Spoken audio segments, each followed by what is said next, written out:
বিসমিল্লাহির রহমানির রাহিম।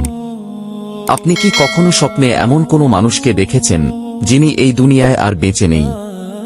ঘুম থেকে ওঠার পর হয়তো আপনার মনে হয়েছে, কেন তাকে স্বপ্নে দেখলাম? সে কি আমাকে কোনো বার্তা দিতে এসেছে, নাকি এর পেছনে কোনো বিশেষ রহস্য রয়েছে? আজকের ভিডিওতে আমরা জানব ইসলামের দৃষ্টিতে স্বপ্নে মৃত মানুষকে দেখার ব্যাপারে আসলে কি বলা হয়েছে। মূল আলোচনা। প্রথমেই একটি গুরুত্বপূর্ণ কথা মনে রাখতে হবে।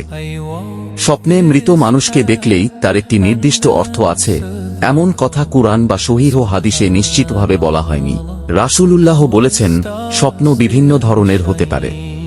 কিছু স্বপ্ন আল্লাহর পক্ষ থেকে সুসংবাদ হতে পারে, কিছু শয়তানের পক্ষ থেকে ভয় দেখানোর জন্য হতে পারে, এবং কিছু মানুষের নিজের চিন্তাভাবনার প্রতিফলন হতে পারে। তাই আমরা কোনো স্বপ্ন দেখেই নিশ্চিতভাবে বলতে পারি না যে মৃত ব্যক্তি আমাদের কাছে কোনো বিশেষ বার্তা পাঠিয়েছেন। অনেক সময় আমরা যাকে খুব ভালোবাসতাম তার কথা আমাদের মনে গভীরভাবে থেকে যায়। তার কথা ভাবতে ভাবতে ঘুমিয়ে পড়লে তাকে স্বপ্নে দেখাও স্বাভাবিক। কেউ যদি স্বপ্নে তার মৃত বাবা মা, আত্মীয় বা বন্ধুকে দেখে, তাহলে আতঙ্কিত হওয়ার দরকার নেই, বরং তার জন্য দোয়া করা উচিত। আপনি বলতে পারেন, হে আল্লাহ, তাকে ক্ষমা করুন, তার প্রতি রহম করুন এবং তার কবরকে শান্তিময় করুন। আর যদি সামর্থ্য থাকে, তার পক্ষ থেকে সদকা করাও ভালো আমল। কাঁদতে দেখা। কিন্তু যদি মৃত ব্যক্তিকে স্বপ্নে কাঁদতে দেখা যায়, অনেকে বলেন এর অর্থ মৃত ব্যক্তি কষ্টে আছেন।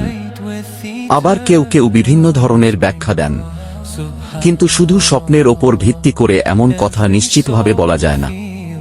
একইভাবে মৃত ব্যক্তিকে হাসতে দেখা মানেই তিনি জান্নাতে আছেন, এমন নিশ্চিত সিদ্ধান্ত শুধু স্বপ্ন দেখে দেওয়া যাবে না। কারণ কার চূড়ান্ত পরিণতি কি হবে তা আল্লাহই সবচেয়ে ভালো জানেন। বার্তা দেওয়া। আর যদি মৃত ব্যক্তি স্বপ্নে এসে কোনো কথা বলেন, এখানেও আমাদের সতর্ক থাকতে হবে। স্বপ্ন শরীয়তের নতুন কোনো দলিল নয়। স্বপ্নে কেউ এমন কিছু বললে যা কুরআন ও সহিহ সুন্নাহর বিরোধী, তাহলে সেটাকে ইসলামী সত্য হিসেবে গ্রহণ করা যাবে না। ইসলামের মূল ভিত্তি হল কুরআন ও রাসূলুল্লাহ এর সহিহ সুন্নাহ। শেষ কথা। তাহলে স্বপ্নে মৃত মানুষ দেখলে কি করবেন? ভয় পাওয়ার দরকার নেই। মৃত ব্যক্তির জন্য দোয়া করুন, আল্লাহর কাছে তার মাগফিরাত চান এবং নিজের আখিরাতের প্রস্তুতির কথা মনে করুন। কারণ মৃত্যু এমন একটি সত্য যেটা আমাদের প্রত্যেকের জন্য নির্ধারিত। আল্লাহ তাআলা বলেন, প্রত্যেক প্রাণী মৃত্যুর স্বাদ গ্রহণ করবে। তাই মৃত মানুষকে স্বপ্নে দেখাকে নিয়ে অযথা ভয় বা কুসংস্কারে না গিয়ে এই স্বপ্নকে নিজের আখিরাতের কথা স্মরণ করার একটি উপলক্ষ হিসেবে নিন। আল্লাহ আমাদের মৃত মুসলিম ভাইবোনদের ক্ষমা করুন এবং আমাদের সবাইকে ঈমানের সঙ্গে জীবন ও মৃত্যু দান করুন। আমিন। ভিডিওটি ভালো লাগলে লাইক করুন, শেয়ার করুন এবং ইসলামী জ্ঞানভিত্তিক ভিডিও পেতে চ্যানেলটি সাবস্ক্রাইব করুন। আল্লাহ হাফেজ।